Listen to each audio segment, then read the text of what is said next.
कुछ आज बेसिक को देखेंगे, बेसिक के बाद उसके बाद हम लोग चलेंगे। सबसे पहले वेक्टर है तो हम लोग वेक्टर के डेफिनेशन को देखेंगे। वेक्टर किसको कहते हैं? सबसे फर्स्ट ऑफ ऑल हम इसको जानेंगे, और आप लोग 12th में बहुत अच्छे तरीके से वेक्टर देख चुके हैं। इसका डेफिनेशन क्या है? अ वेक्टर having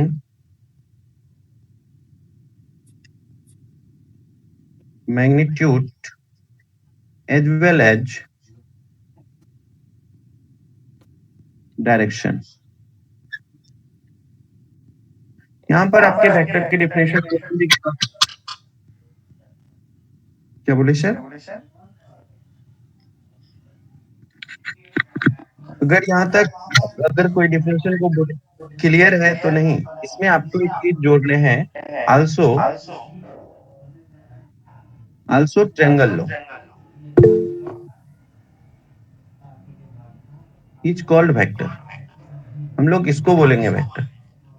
तो अगर ट्रायंगल लो आप छोड़ दे रहे हैं बोलने के क्रम में, तो वहां पर वेक्टर के डेफिनेशन गलत हो जाएंगे। जैसे कि आपको पता होगा फोर्स कैसे क्वांटिटी है, फोर्स आपके वेक्टर है। थोड़े से बेसिक से ले रहे हैं, लेकिन इसी जगह आपको हम करंट बोले तो क्या ये वेक्टर है या स्केलर? तो आप लोग इतना तो हम लोग जानते ही हैं, अगर कोई चीज वेक्टर है तो उसमें पहली बात मैग्नीट्यूड होगा, दूसरी बात डायरेक्शन होगा सब में। लेकिन अगर हम करंट की बात करें तो इसमें मैग्नीट्यूड भी है आपके एज वेल एज डायरेक्शन भी है।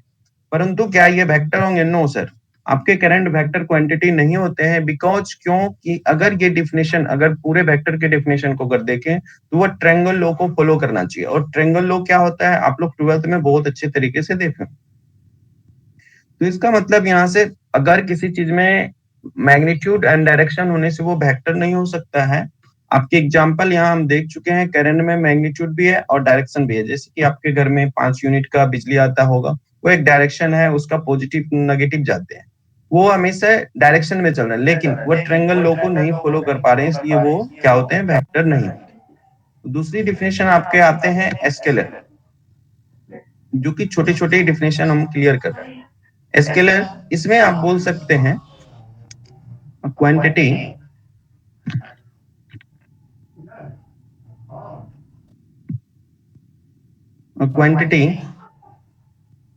having only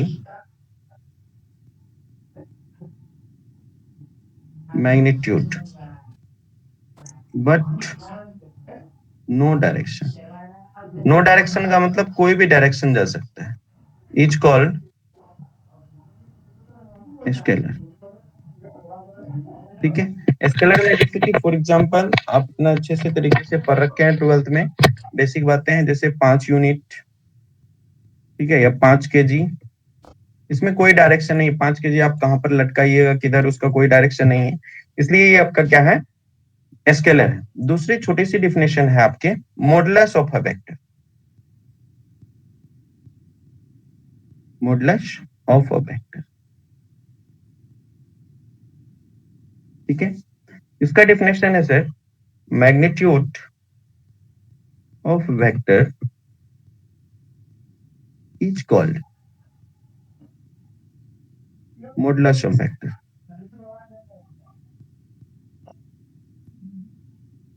modulus of vector.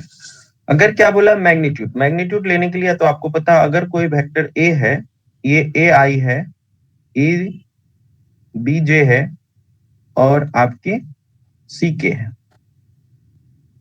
अगर ए का अगर आपको मॉडुलस निकालना है तो इसके मैग्नीट्यूड लेने हैं। मैग्नीट्यूड का मतलब इधर भी ए आई प्लस का बी जे प्लस का सी के लगाने हैं। तो अगर इसका मैग्नीट्यूड लीजिएगा तो क्या हो जाते हैं? अंडर रूट ए स्क्वायर प्लस का बी स्क्वायर प्लस का सी स्क्वायर। आप लोग इसको अच्छे तरीके से जानते हो। फॉर एग्जाम्पल अगर हमको कहीं पर ऑब्जेक्टिव में आ जाए कि ए बराबर आपके दे रखे हैं वेक्टर 2i प्लस 3j, अगर अपने को बोले ए का मॉडुलस निकालना, तो हम लोग क्या करेंगे? 2 का होल स्क्वायर कर देंगे और 3 का होल स्क्वायर कर देंगे और अंडर रूट चढ़ा देंगे। तो यहाँ से अपने को क्या आ जाएगा? 4 प्लस का 9, तो यहाँ से कितना आ जाएगा? 13। इसी प्रकार ये ऑब्जेक्टिव में आपके जो 20 मार्क्स के सेमेस्टर 2 में ऑब्जेक्टिव होते हैं, उसके लिए बहुत सारे बेसिक आप लोग अगर सेमेस्टर 1 के एग्जाम दिए होंगे। चलते हैं हम लोग, एक होमवर्क आपको देके यहाँ छोड़ दे रहे हैं। ए बराबर अगर 2i plus 3j plus 4k होगा तो ए का मॉडुलस कितना होगा? जल्दी से आप लोग कमेंट भी कर सकते हैं। फिर हम लोग नेक्स्ट चलेंगे। दो बातें और अच्छे से समझने हैं। एक है अपना फ्री वेक्टर, एक है अपना लोकलाइज्ड वेक्टर। आपको दो ही प्रकार के वेक्टर मिलेंगे, फ्री वेक्टर और लोकलाइज्ड वेक्टर। जो अपना फ्री वेक्टर होता है, इसको हम लोग कहीं भी शिफ्ट कर सकते हैं, यानी कि दिस वेक्टर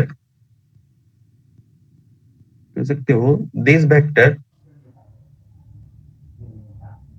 सेपरेटेड या सेपरेटिंग, जो बोले पैरेलली। और जो भी हम वेक्टर पढ़ते हैं पूरे वेक्टर में, याद रखेंगे उसे हम लोग फ्री वेक्टर में पढ़ेंगे। और लोकलाइज्ड वेक्टर एक भी नहीं पढ़ते हैं, ये फिक्स्ड वेक्टर होता है जिसे हम लोग चेंज नहीं कर पाए, फिक्स्ड वेक्टर। जैसे कि आपकी ये दीवार है, रूम है, ठीक है, रेक्टेंगल। अगर कोई वेक्टर आपके यहाँ पर,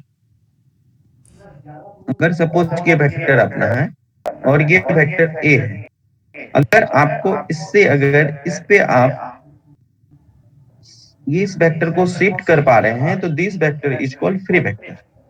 अगर आप वेक्टर शिफ्ट बोले कोई इस वेक्टर को फिक्स्ड है, तो हम समझ जाएंगे वह लोकलाइज्ड वेक्टर। और हम लोग लोकलाइज्ड वेक्टर अपने वेक्टर में ही नहीं पढ़ते हैं। आप लोग फिजिक्स में भी अगर कहीं पर पढ़े हो तो सर लोग पढ़ा रही होंगे कि यहाँ से हम लोग क्या करते हैं, प्रोजेक्शन डाल के इसका यहाँ प्रोजेक्शन लेते थे। वहां पर प्रोजेक्शन वर्ड का यूज किया जाता था। और मैथमेटिक्स में हम लोग यूज करेंगे फ्री वेक्टर और लोकलाइज्ड वेक्टर। वर्ड मीनिंग, ये दोनों वर्ड मीनिंग बहुत ज्यादा यूज आएंगे, फ्री वेक्टर और लोकलाइज्ड वेक्टर। तो हम लोग का एक बार और रिपीट कर दें बातों को। सबसे पहला हम लोग पढ़े कि वेक्टर किसको कहते हैं, और आप लोग इसे लिख भी लीजिएगा। अ वेक्टर मैग्नीट्यूड हो और डायरेक्शन हो और ट्रायंगल लॉ को फॉलो करे। ट्रायंगल लॉ अगर आपको याद ना हो तो एक बार हम रिपीट कर दें। अगर कोई ए बी सी है, आप देखे होंगे ये और ये क्या होते हैं, यानी कि A B vector plus B C vector equal to A C vector होते हैं। तो ये अपना जो होता है, ये अपना ट्रायंगल लॉ होता है। तो इसको फॉलो करना चाहिए। और दूसरी बात हम लोग क्या यहाँ से सीखे, स्केलर। और तीसरी बात हम लोग सीखे मॉडुलस ऑफ अ वेक्टर। उसके बाद हम लोग नेक्स्ट सीखे, आपको यहाँ एक होमवर्क दे रखे हैं। उसके बाद नेक्स्ट है अपना फ्री वेक्टर। तो यहाँ तक किसी को दिक्कत नहीं होनी चाहिए। अब थोड़ी सी हम लोग टाइप पढ़ लेते हैं। छोटे टाइप हैं जो कि अपने को याद होनी चाहिए। Type of vector, type of vector में जो फेमस है सबसे पहले हम लोग उसी को पढ़ेंगे, और वो है अपना यूनिट वेक्टर।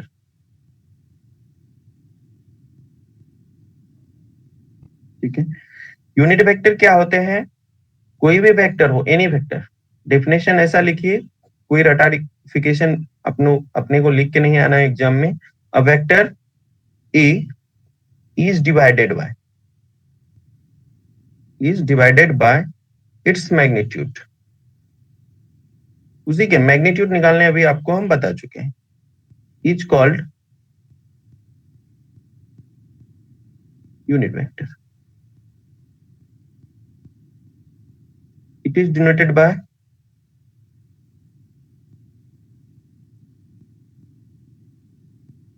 हम लोग एक केप से भी दर्शाते सकते हैं। अगर अपने को कहने का मतलब एक केप है, कोई भी वेक्टर है, सपोज ए वेक्टर, क्या बोला गया, उसी के उसके मैग्नीट्यूड से अगर आप डिवाइड लगा देते हैं तो वो अपना यूनिट वेक्टर होगा। तो फॉर एग्जाम्पल, अगर अपना A vector A I plus B J plus C K है, अगर हमको इसका यूनिट वेक्टर चाहिए तो हमें क्या करना होगा, ए वेक्टर अपॉन ए का मैग्नीट्यूड। ए का वेक्टर अपने को पता है क्या है, ए I plus B J plus का सी के। तो अपने को इसका मैग्नीट्यूड से डिवाइड करने हैं, ए आई प्लस का बी जे प्लस का सी के। अगर हम मैग्नीट्यूड लेने अभी तुरंत आपको पढ़ा है तो ए आई प्लस का बी जे अपने को यहां से हो जाएगा भाई लोग सी के अपॉन अंडर रूट हो जाएंगे A square plus B square plus C square. ये जो अपना है ये यूनिट वेक्टर हो गया। अगर फॉर एग्जाम्पल यहां तक अगर सबको क्लियर है, अगर लिखने हैं तो आप लोग अच्छे से लिखिए और बोलिए कि 1 मिनट से रुक जाइए, हम आपको लिखने का समय देंगे। अगर फास्ट है तो थोड़ा बोल सकते हैं कि सर फास्ट हो गए।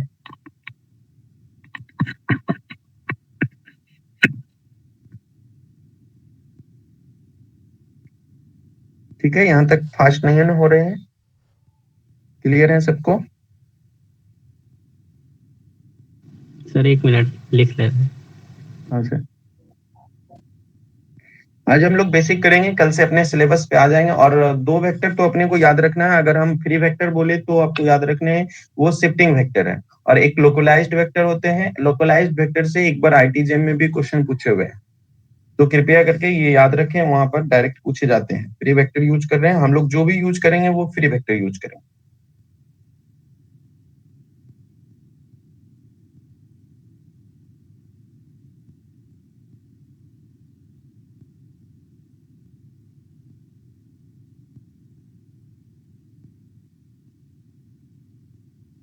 हो गया सर। सबका हो गया?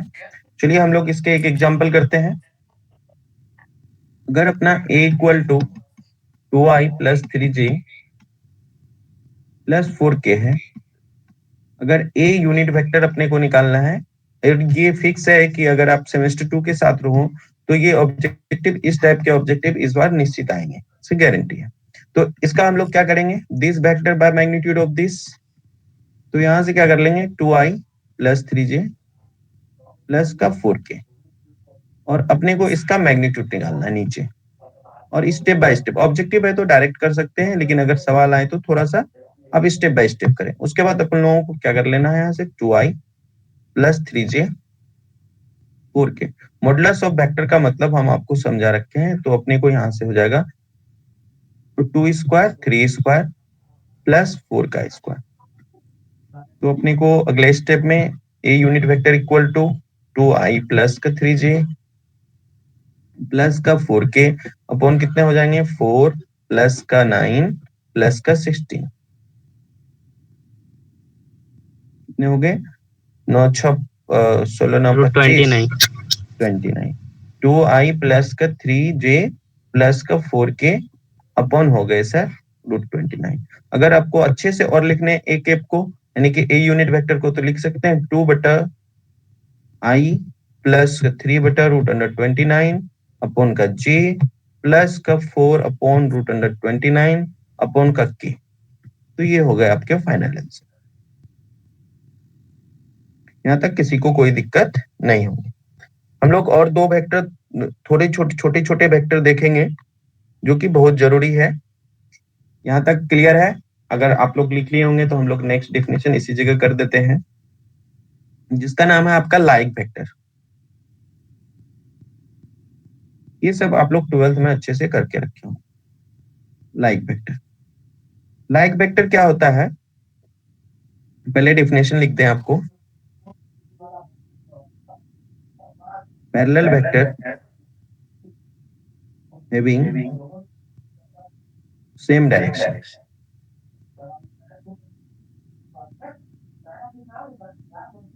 Is called like vector.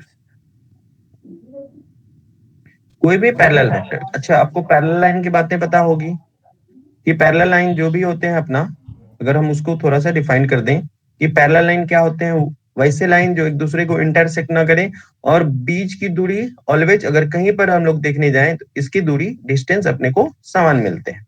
पहले पैरेलल लाइन, पहले तो पैरेलल वेक्टर, वेक्टर बोला तो हम वेक्टर के सिंबल में दिखाएंगे इसे।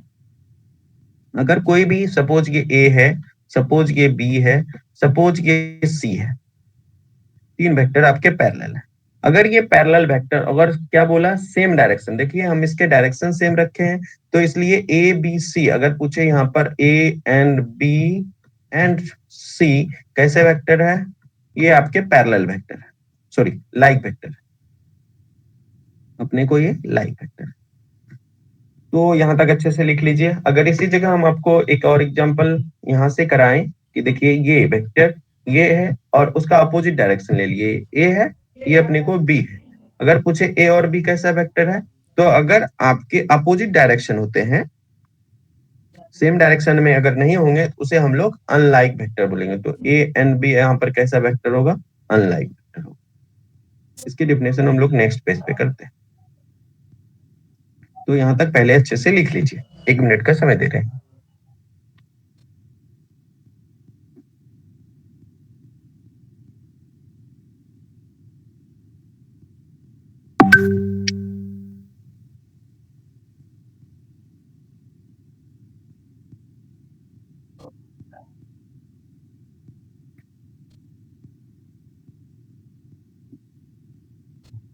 क्लियर होगा सर यहाँ तक?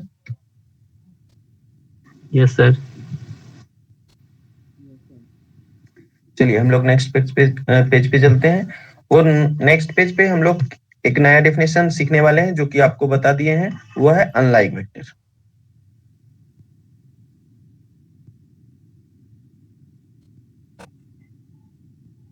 ये डेफिनेशन है कि जो आपके पैरेलल होने चाहिए। पहली बात, parallel vector having not same direction is called unlike vector. मतलब अगर हम एक डायरेक्शन ये लें, एक डायरेक्शन ये लें, ये ए है और ये बी है, तो यहाँ पर अगर ए और बी के बारे में पूछा जाए तो कैसा vector? A and B are called unlike vector.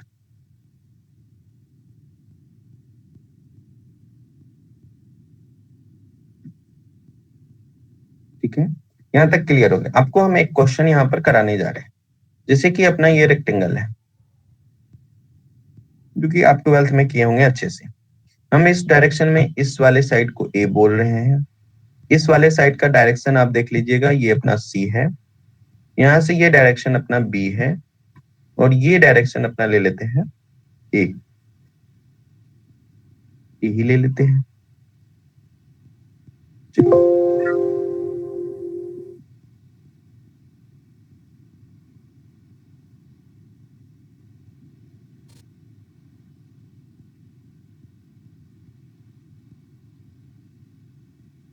थोड़ी सी प्रॉब्लम हो गई थी।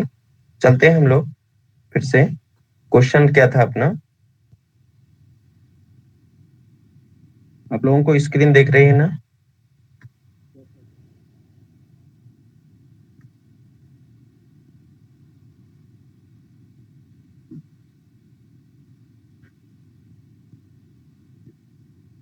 चलिए आप लोग इसमें बताने हैं कि देखिए यहाँ से अगर हम बात करें डायरेक्शन की, तो अपना दिख रहा होगा कि जो डायरेक्शन है ए और बी का, जो ए वेक्टर है एंड बी वेक्टर है, वो सेम डायरेक्शन में और पैरेलल है। देखिए ये ए लाइन है अपना, और सेपरेट करके देखें तो ये बी लाइन है, एक दूसरे के पैरेलल है, कहीं कटिंग नहीं करेंगे। अगर पैरेलल और सेम डायरेक्शन में है तो ये कैसा वेक्टर होंगे? ये अपना लाइक वेक्टर हो। ठीक है, और डायग्राम बना के पूछ सकता है। अगर हम ए एंड सी की बात करें, यहां से देखिए पैरेलल है, ए है अपना ऊपर, और सॉरी ऊपर सी है अपना, नीचे ए है, एक दूसरे के अपोजिट है, बस अपोजिट इन डायरेक्शन है। तो ये वेक्टर कैसे होंगे? Unlike vector. यहां तक क्लियर है? Yes sir.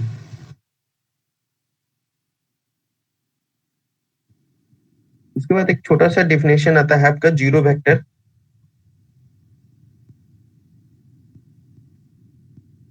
जीरो वेक्टर का दूसरा नाम आपका नल वेक्टर भी बोला जाता है।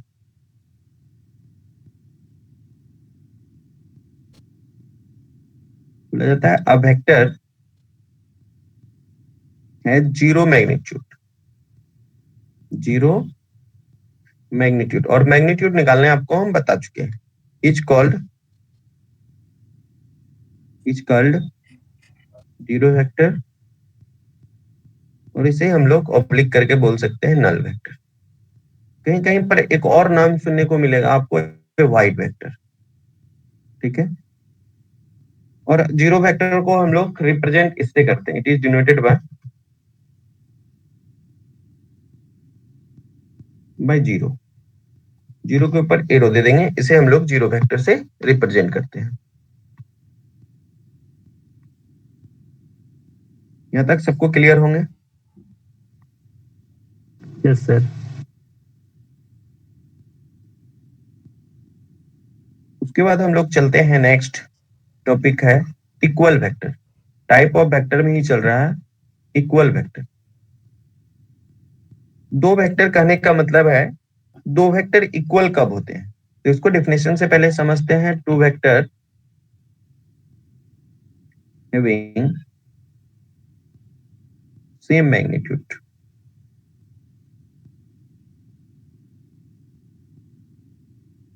And same direction.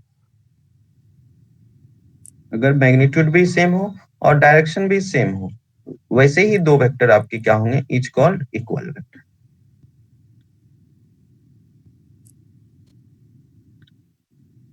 Equal vector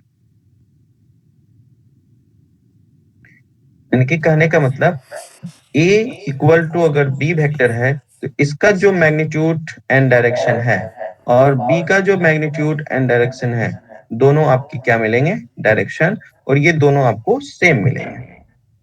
ठीक है, इसके बाद आपका है नेक्स्ट नेगेटिव वेक्टर।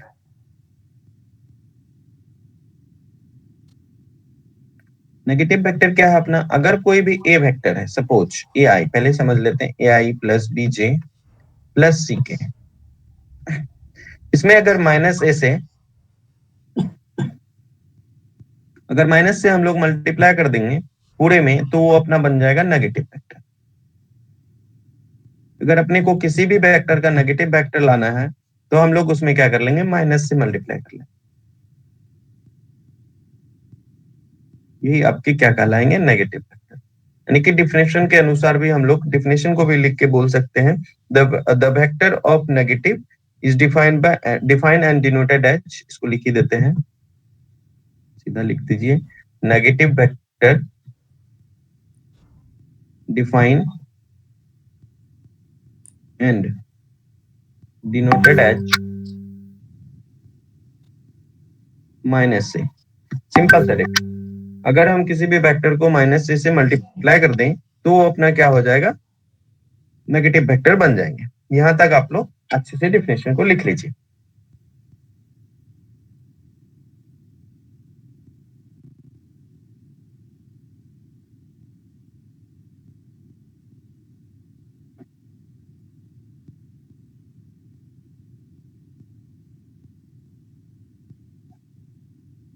क्लियर है?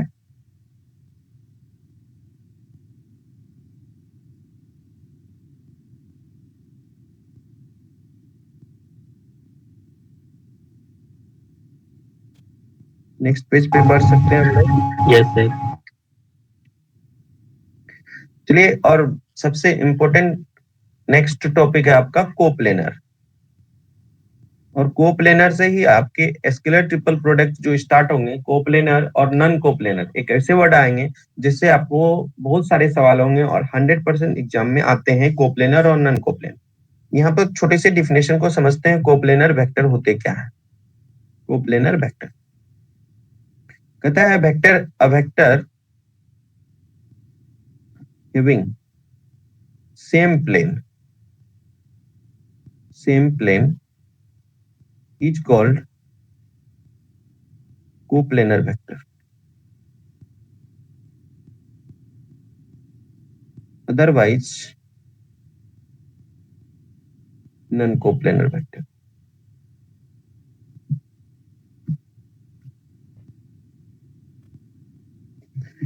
फॉर एग्जाम्पल दैट इज, ऐसे समझिए, अगर एक प्लेन है, प्लेन जैसे कि आप कोई बोर्ड को, किसी एरिया को आप शेडेड कर दीजिए, तो अगर हम शेडेड कर देंगे, इसके अंदर हम वेक्टर लिखते हैं, ये वेक्टर ए है अपना,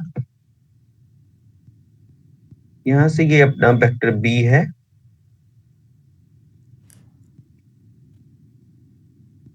ये वेक्टर अपना ले लेते हैं सी, और एक वेक्टर को अपना प्लेन से बाहर ले लेते हैं डी। अगर कोई पूछे कौन कौन वेक्टर यहाँ से जो वेक्टर ए है, कोमा बी वेक्टर है एंड सी वेक्टर है, वो आपका कैसा वेक्टर है? कोप्लेनर, कोप्लेनर वेक्टर है। निकी कहने का मतलब क्या बोला है? A vector having same plane, अगर एक ही प्लेन में अपना होगा तो वो अपने होंगे कोप्लेनर। अगर हम बात कर लें यहाँ पर A comma B and D vector की, तो ये एक प्लेन में नहीं, देखिए एक प्लेन अलग है, ये प्लेन से बाहर आउटर एरिया है, तो हम लोग बोल सकते हैं ये नॉन कोप्लेनर है, नॉन कोप्लेनर। यहीं पर आपको हम छोटी सी बात बता दें, अगर कि जब स्केलर ट्रिपल प्रोडक्ट पढ़िएगा तो स्केलर ट्रिपल प्रोडक्ट क्या होता है अपना, ए बी सी अगर आप 12th में होगा, अगर इक्वल टू जीरो आ जाए स्केलर ट्रिपल प्रोडक्ट, इसकी वैल्यू अगर जीरो आ जाए, स्केलर ट्रिपल प्रोडक्ट को हम लोग स्क्वायर ब्रैकेट में दर्शाते हैं, इसका सही ओपन है इस तरह से ए डॉट बी क्रॉस सी, अगर ये अपना जीरो आ जाता है तो इसको हम लोग वहां पर बोलते हैं कोप्लेनर। ठीक है, इसी को हम लोग वहां पर कोप्लेनर के नाम से जानेंगे। अगर जीरो नहीं आता है यानी कि स्केलर ट्रिपल प्रोडक्ट यानी कि ए बी सी, ये वेक्टर का अगर value not equal to zero यानी कि सम कोई वैल्यू 1 2 3 आ जाए, वैसे वेक्टर को हम लोग नॉन कोप्लेनर बोलते हैं। ठीक है, ये तो डिफिनेशन हम इसको लोग बॉक्स प्रोडक्ट भी बोलते हैं क्या? नहीं, स्केलर ट्रिपल प्रोडक्ट बोलते हैं इसको, इसको स्केलर ट्रिपल प्रोडक्ट बोलते हैं। तो वहां पर हम लोग कोप्लेनर और नॉन कोप्लेनर में डॉट प्रोडक्ट, अभी डॉट प्रोडक्ट और क्रॉस प्रोडक्ट आपको हम बेसिक में भी कराएंगे।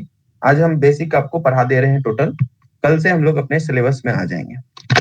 आज तो लगता है नहीं हो पाएंगे, क्लास थोड़ी सी लेट स्टार्ट हुई, और आपको प्रॉपर वे में क्लास मिलेंगे। और इस यूनिट को आप अच्छे से अगर नोट्स बनाते चाहिएगा तो उसके बाद 100% आपको इससे बाहर कभी भी क्वेश्चन नहीं आए।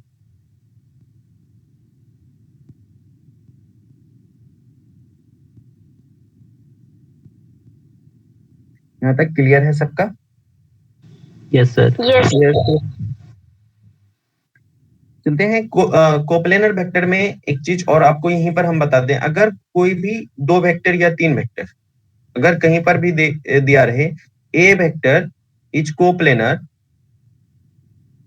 टू बी वेक्टर, ये मोस्ट इंपोर्टेंट आपके मोस्ट वीवीआई पॉइंट रहेंगे, मोस्ट, क्योंकि अगर कोई भी वेक्टर अगर दूसरे वेक्टर के कोप्लेनर है, मतलब दो वेक्टर एक ही प्लेन में है, तो एक वेक्टर वो लैम्डा टाइम्स ऑफ बी में एक्सप्रेस हो जाता है, और ये 12th में आपके लगभग ऑब्जेक्टिव आते थे। अगर हम बात करें यहाँ पर, अगर तीन वेक्टर ए बी सी, जैसे अभी यहाँ बताएं A B C are coplanar, अगर अपना ये कोप्लेनर वेक्टर है तो कोई भी एक वेक्टर दो के टर्म में आपके एक्सप्रेस हो जाएंगे। सपोज कोई बच्चा ए वेक्टर को X B plus Y C के टर्म में एक्सप्रेस कर दिया, ठीक है, यहां से क्या कर सकते हैं, अगर कोई दूसरा ही वेक्टर, कोई बच्चा बी वेक्टर को ही अगर एक्स ए प्लस वाई सी में कन्वर्ट कर दिया, अगर कोई सी वेक्टर को ही अगर हम लोग बात कर ले सी वेक्टर मान लिए, तो एक्स ए प्लस का वाई बी में कन्वर्ट कर दिया, कोई दिक्कत नहीं है। अगर कोई भी तीन वेक्टर या दो वेक्टर अगर कोप्लेनर है तो एक वेक्टर दो के टर्म में एक्सप्रेस हो जाते हैं। ये आपको अच्छे से याद रखने हैं, जब क्वेश्चन करेंगे तो वहां पर आपको बहुत जरूरी पड़ेगा। तो यहाँ से जो कोप्लेनर है ये आपके लिए मोस्ट वीवीआई टॉपिक रहने वाले हैं। अंदर में आपके डाइवर्जेंट, कर्ल और ग्रांड जब पढ़ेंगे इंटीग्रेशन वेक्टर के अंदर, तो वहां पर भी आपको बहुत ज्यादा ये हेल्पफुल करेंगे ये डेफिनेशन, इसलिए इसको बहुत अच्छे से समझ के रखने हैं। क्लियर? और नोट्स तो प्रॉपर वे आप बनाते ही चले जाएंगे। यहाँ तक क्लियर है? ये पॉइंट बहुत अच्छे से क्या बोले, अगर कोई भी दो वेक्टर कोप्लेनर है तो एक वेक्टर दूसरे के टर्म में एक्सप्रेस हो जाएगा, तो ए टाइम्स लेमडा, लेमडा कोई स्केलर होगा, ठीक। यहाँ भी आपके एक्स वाई जो होंगे कोई स्केलर क्वांटिटी होंगे, यहाँ भी एक्स वाई कोई स्केलर क्वांटिटी होंगे, और यहाँ पर भी आपके जो एक्स वाई दिख रहे हैं ये सभी ये आपके स्केलर क्वांटिटी होंगे। स्केलर क्वांटिटी तो अभी समझा ही दिए हैं कि वैसे क्वांटिटी जिसमें सिर्फ मैग्नीट्यूड हो, जैसे 2 हो सकते हैं, 3 हो सकते हैं। चलिए यहाँ से आपको एक चीज और बता दें जो कि नोट पॉइंट है, कि अगर जैसे 2 3 4 ये आपके कैसे क्वांटिटी है, स्केलर क्वांटिटी है नंबर में। अगर इसी क्वांटिटी को अगर आप वेक्टर में लिखना चाहते हैं तो आप ऐसे लिख सकते हैं +1 +2 +3, ये क्या है, इसके देखिए मैग्नीट्यूड 1 है, डायरेक्शन है कि पॉजिटिव की ओर जाने हैं, डायरेक्शन मैग्नीट्यूड 2 है, किधर जाने हैं, पॉजिटिव को, मैग्नीट्यूड एंड डायरेक्शन। अगर ये आ जाते हैं तो इसको हम लोग एज ए वेक्टर बोलते हैं मैथमेटिक्स के रूप में। लेकिन इतना आपको अंदर नहीं जाने हैं बीएससी में, जब एमएससी कीजिएगा तब आपको पता चलेंगे इसका किस तरह से यूज है वहां पर। तो यहाँ से हम लोग सिर्फ इतना ही समझेंगे, अगर कोई भी टर्म है, आपके 3 टर्म है अगर कोप्लेनर, तो हम लोग एक टर्म, एक वेक्टर को 2 के टर्म में एक्सप्रेस कर सकते हैं। यहाँ तक आप लोगों को क्लियर हो। एक हम टॉपिक डिस्कस करेंगे आज बेसिक में आपके, और उसके बाद आपको लॉ ऑफ अलजेब्रा वेक्टर के अंदर भी काम करते हैं, जो कि सर पढ़ाए होंगे आपको, commutative law, associative law, existence of identity, existence of inverse, यहाँ पर भी काम करते हैं ए टू जेड।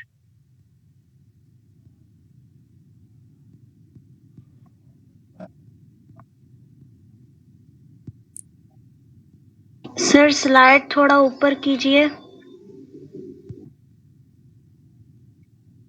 स्लाइड नहीं दिख रहे हैं? ठीक है सर। ठीक तो है। सर इसके पहले वाला जो हुआ था वो हम नहीं लिख पाए थे, तो बस वही करने के लिए बोल रहे हैं। ये इक्वल वेक्टर और नेगेटिव वेक्टर स्क्रीनशॉट ले लीजिए।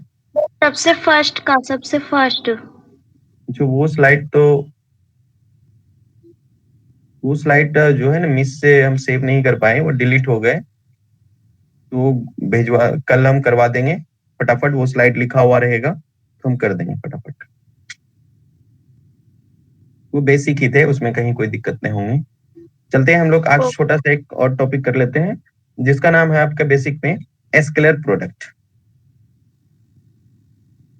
स्केलर प्रोडक्ट, ठीक है, प्यार से भैया को हम लोग डॉट प्रोडक्ट बोलते हैं।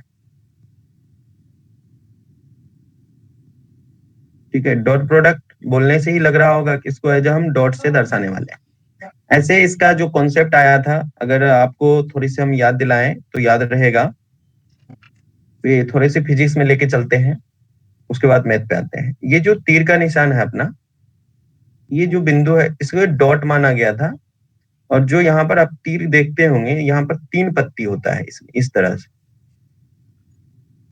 ठीक है, इसको क्रॉस माना गया था अगर फिजिक्स के डेफिनेशन से। और यहाँ से आपके स्क्रू लॉ पढ़े होंगे फिजिक्स में, वहां पर भी डॉट और क्रॉस का सबसे अधिक यूज आता है।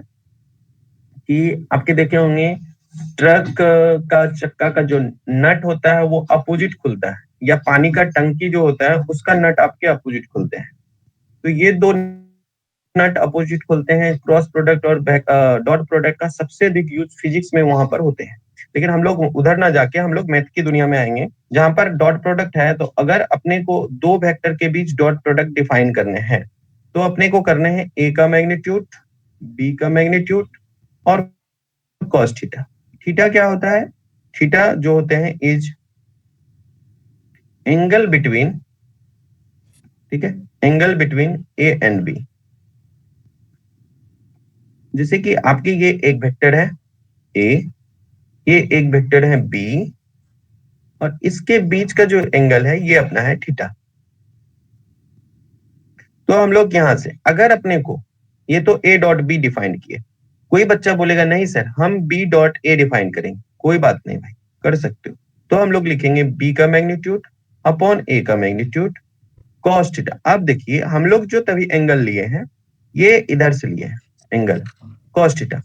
आपके अगर बी डॉट ए, अगर यहां से आप ए के ओर आते हैं, तो अगर इस ओर क्लॉकवाइज और एंटी क्लॉकवाइज आपको पता होगा, अगर हम लोग याद करो ट्रिगोनोमेट्री में, अगर हम इस तरफ डायरेक्शन में अगर एंगल लेते थे, वो माइनस का थीटा लेते हैं, ये क्लॉकवाइज में। अगर एंटी क्लॉकवाइज चलते हैं तो अपना वो थीटा लेते हैं। तो यहाँ पर जो हम लोग डेफिनेशन चलेंगे वो अपना होगा माइनस का थीटा।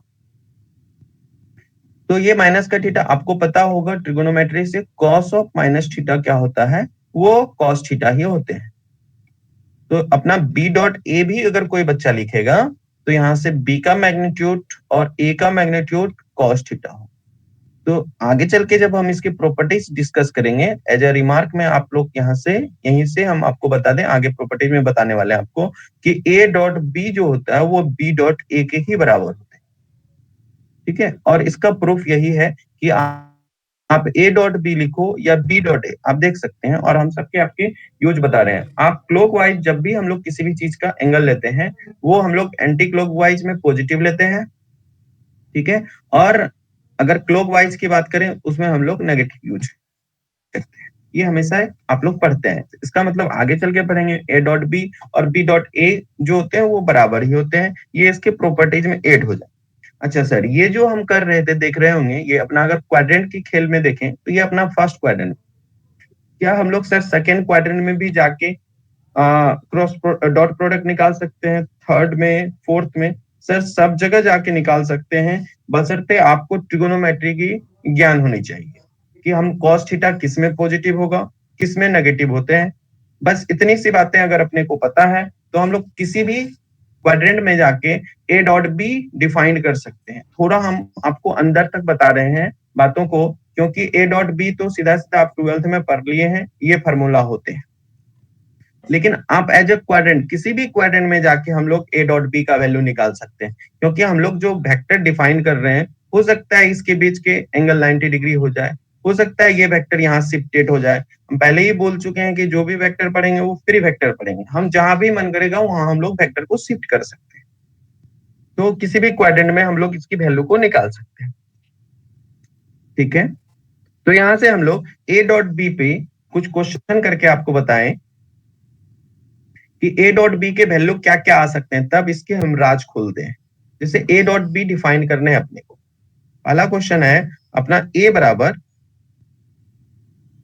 अगर हम 2i, पहले आपको एक जनरल रूप पढ़ा दें, उसके बाद अगर हम जनरल अगर बात करें ए डॉट बी में, अगर ए अपना ये है a1i plus b1j plus c1k, अगर बी वेक्टर अपना a2i plus b2j plus c2k है, अगर a डॉट बी निकालना हो डायरेक्ट, तो हम लोग इसको a1 इंटू a2 करेंगे प्लस b1 इंटू b2 करेंगे और c1 इंटू c2 करेंगे।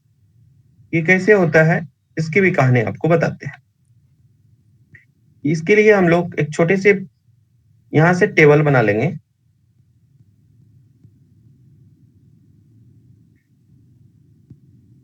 यहाँ पर डॉट प्रोडक्ट लिखते हैं, यहाँ पर i लिख लेंगे, यहाँ j लिख लेंगे, यहाँ k लिख लेंगे, यहाँ पर भी i लिख लेंगे और j लिख लेंगे और k लिख लेंगे। और इसको सीखने के लिए सबसे अच्छी बात है, जो अपना x एक्सिस होता है इसी को हम लोग वेक्टर में i बोलते हैं, जो y एक्सिस होता है उसको हम लोग j बोलते हैं, जो z एक्सिस होता है अपने को उसको k बोलते हैं। अब देख सकते हैं, अब इसके बीच का आपके कितने एंगल है, 90 डिग्री।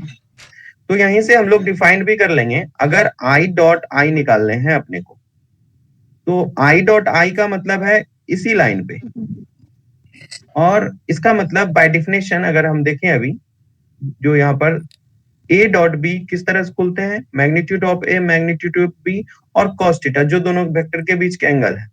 तो यहाँ से जब i डॉट i की बात करते हैं हम लोग, तो यहाँ i का मैग्नीट्यूड, फिर i का मैग्नीट्यूड, cos थीटा का एंगल कितना है यहाँ पर, इसी पे अगर हम बात करें वो तो 0 डिग्री हो गए। इसका मतलब i का मैग्नीट्यूड किसी भी चीज का यूनिट मैग्नीट्यूड, इसका 1, इसका भी 1 होता है, cos 0 डिग्री का वैल्यू कितने होते हैं, 1 होते हैं, इसलिए i डॉट i का वैल्यू कितने होते हैं, 1 होते हैं। इसका मतलब यहाँ से हम लोग सिमिलर का जो वैल्यू होता है वो 1 होता है, यानी j डॉट j भी निकालेंगे तो 1 आएगा और k डॉट k भी निकालेंगे तो 1 आएगा। एक और डिफाइन करके देख ले रहे हैं इस जगह कि अगर सर हम i डॉट j निकालने जाते हैं, i डॉट j, तो अपने को करना पड़ता है i का मैग्नीट्यूड, j का मैग्नीट्यूड और cos theta. i dot j के cos थीटा कितने हैं, 90 डिग्री, cos 90 डिग्री, और cos 90 के वैल्यू 0, तो बाकी 1 इंटू 1 इंटू 0, इसलिए ये अपने 0 बन जाते हैं। यानी कि अगर सेम के साथ मल्टीप्लाई जाएगा तो वो अपना 0 बन जाएगा, सॉरी 1 बन जाएंगे। अगर डिफरेंट के साथ जाएगा 0, यानी कि देख सकते होंगे ये आपके एक यूनिट वेक्टर बना रहे हैं। अगर इतनी सी बात को देखें तो ये आपके एक यूनिट वेक्टर। तो इसलिए हम यहाँ पर जब इसके ए डॉट बी निकाले तो यहाँ से हम लोग क्या किए, डायरेक्ट ये आई वाले 1 ले लिए। आई को अगर हम जे के साथ मल्टीप्लाई करते हैं, हम नेक्स्ट क्लास में आपको इसका मल्टीप्लाई भी करके दिखाएंगे। तो अगर इसको मल्टीप्लाई करते हैं तो यहाँ से अपने को क्या हो जाता है, ये 0 ही हो जाता है। इसलिए हमने इसको डायरेक्ट ही बता दिया, यहाँ से A1 को A2 से मल्टीप्लाई कर लेंगे, B1 को B2 से, क्योंकि J इंटू J अपने को क्या देगा, 1 देगा, बाकी क्या देंगे, 0। तो यहाँ तक आपका क्लियर होगा। और आपको लिए यहाँ से एक होमवर्क दे रहे हैं, वो अपना है A बराबर 2i plus 3j plus 4k, और B बराबर है अपना 2i प्लस 4j प्लस। तो A डॉट बी अपना बताइएगा कितना है। अगर इसमें एंगल नहीं दे रखा है तो ये फार्मूला लगेगा, अगर एंगल दे रखा हो तब हम लोग ये फार्मूला को यूज करके बताएंगे। इसको अगर लिख लिए होंगे तो नेक्स्ट इसको लिख लीजिए।